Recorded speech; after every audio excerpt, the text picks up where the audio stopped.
Well, I'm back out on patrol this morning. Total contrast to the other morning when I came to see the sun up.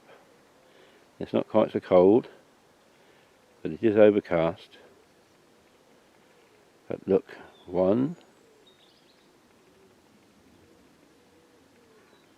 2, 3, 4 egrets.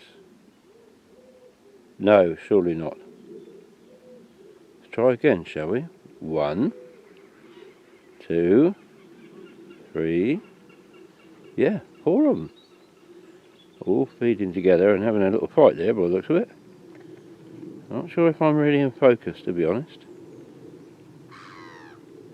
That's a bit clearer. And there's that other little fella feeding there. Wow. I think, to be honest, that's the most egrets I've ever seen together. What's that? That's something new. The other egret is there. Can't quite see what that is. It's a wader.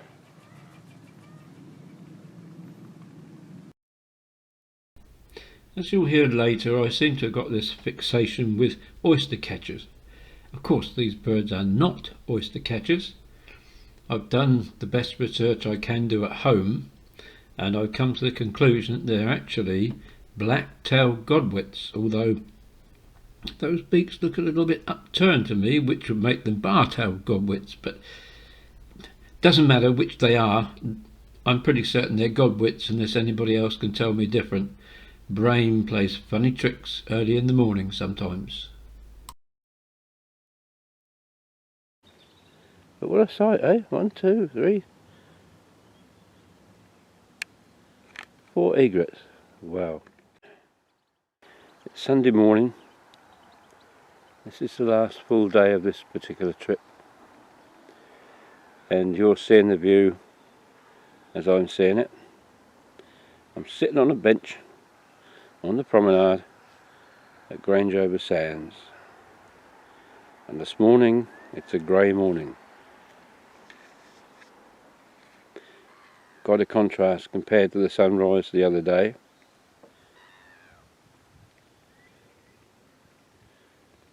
But I'm looking out towards, if I can find it, that building there, and I'll throw in a couple of stills because I've got my stills camera with me, which might offer a better view. This will go a little bit out of focus.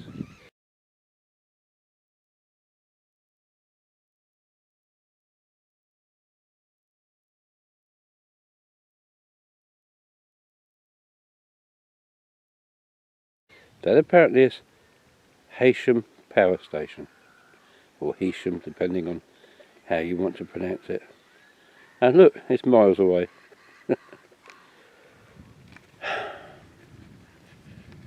Sorry for the shaky cameras this morning. One of the annoying downsides of heart failure is that sometimes the lungs fill up with all this gunge that's caused where you can't use up all the oxygen in a breath because the pumps won't get rid of it quick enough. And so last night was a rather uncomfortable night. This morning I'm, as you can hear, but no matter, your ever intrepid filmmaker is out and he's sitting in the fresh air and just watching the world go by. I say there's 4 egrets down there feeding and what I think is a couple of oyster catchers. It's just so peaceful here. So what are my thoughts on the Lake District? I'm just going to turn the camera in the general direction of where the birds are on the seafront. I'm not going to really pan into anything. This is the view as I'm seeing it, so just going to pan around gently while I'm talking. What are my thoughts on the Lake District? Well, like a lot of England, Scotland or Wales for that matter, it's stunningly beautiful. I can't understand why people want to go abroad, because in the British Isles we've got the world all in one place. Almost any type of scenery that you want to see you'll find in the British Isles. And here is no different. We've got mountains, we've got fells, waterfalls, beautiful beaches, sands. The Lake District is just... I was standing in Grasmere yesterday by William Wordsworth's parish church, and you're looking up in one direction and you're looking up towards Helvellyn. Turn round and you're looking towards Scafell Pike, Skiddaw. All these famous named peaks. Now, I do have one complaint, and it's a major complaint. Considering the Victorians invested heavily in public toilets or public health, strikes me as this day and age people are closing the damn things as fast as they can. But here in the Peak District, it's gone like Scotland. You have to pay to use the facilities, and it's 50p. Okay, I accept that. I'm not complaining. But contactless card only? Come on now, the authorities are having a laugh, surely.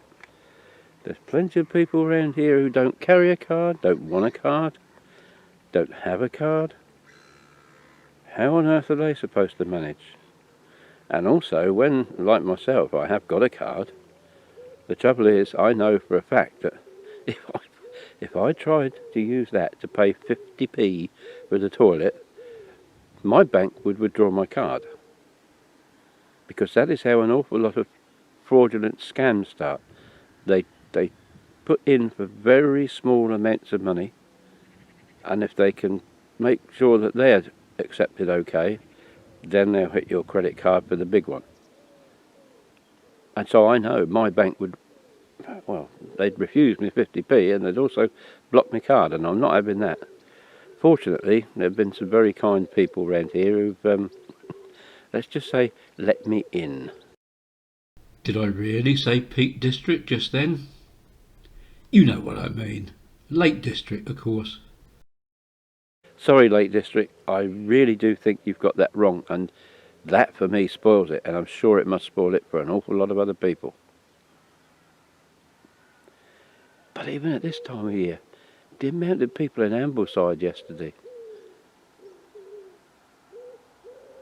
and the dogs, I know I say very often, I've never seen so many dogs, but virtually everybody in Ambleside had a dog, which is fine. I mean, it's lovely that they can feel free to bring their animals out and have a walk round with them. I'm not against that at all, but why can't they use a traditional short lead when they're in an area where there's lots of other people? They've got to keep these dogs on these leads so they're about 12 foot long, you know the ones I mean? Even yesterday, and this is supposedly off-peak, there were just too many people in Ambleside for its own good. You literally could not stop and look in a shop window without being jostled or you're in the way of somebody. But the businesses need our support. This is the ironic thing, and it's the ironic thing everywhere. Desperate in need to get businesses moving again. But what cost does it come at? That's the problem. I just don't know. I've rambled a lot again. But, you know, if I'm going to be a documentary filmmaker, I need to be honest in my thoughts. And in a way, that's what it's all about. The Lakeland air is fresh, it's crisp, it's clean. I've had a very enjoyable stay. It's just a shame we have to go home tomorrow, against the background of the fact that it's the day of the Queen's funeral. My little group that I sit with at the table, we are going to go out in the hotel gardens this evening, and we're going to have a the minute silence at 8 o'clock we will observe from a suitable place, and I'm sure the coach driver on the way home tomorrow will make the stop at 12 o'clock, ready for the 2-minute silence. But I've rambled long enough. I'm not sure how much of this I'm gonna put in, but we shall see. It's just been lovely sitting here watching to see if there's any other wildlife. Well, that horrible word again. I've tried to avoid it. Back at the Cumbria Grand Hotel, looking through the gardens across the other side of Morecambe Bay to Ironside. The tide is well out this morning, of course. But this is, excuse me, the grand building that we've been staying at. You might be forgiven for thinking that it's a very grand railway station, because it does have that look, doesn't it? And actually, you wouldn't be too far from the truth if you thought that, because the Lancaster and Ulverston Railway came to Grange-over-Sands somewhere around 1857, 1860. The Victorians, as you know, or most of you will know, were the ones that really invented tourism in this country, and the railway company built this hotel in 1877, and it was called the Hazelwood Hydro.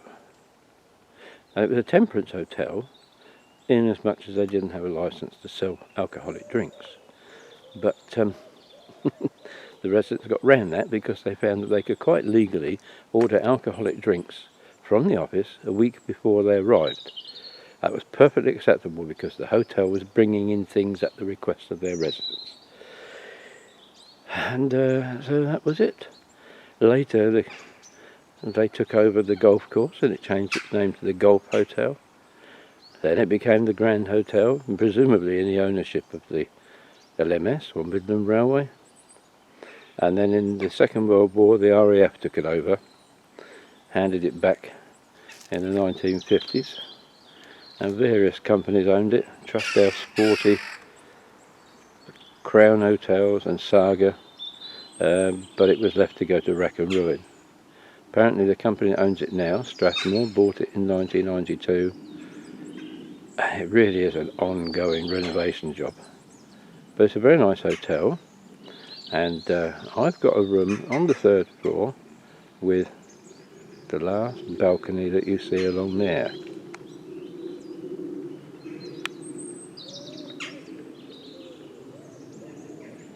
Now, I don't know what the future holds, but it has the capability of turning into a really top-class hotel. Still a bit of work doing at the moment. Doesn't look anywhere near as posh from this end, does it? Some of it was an addition in the 20th century, but that ropey though it looks. There's my balcony. Not often you can say you get a hotel room with a balcony. Normally as a single person you get the punishment room, which in my case last year on an overnight stay was one of them rooms on the ground floor. I had a lovely view of a car parked outside my window. The woods are lovely here though. Many different species of tree, and it's been a pleasant stay. Tonight will be the last, and then home tomorrow. So today we're off to Keswick, and I'm very much looking forward to seeing the Pencil Museum.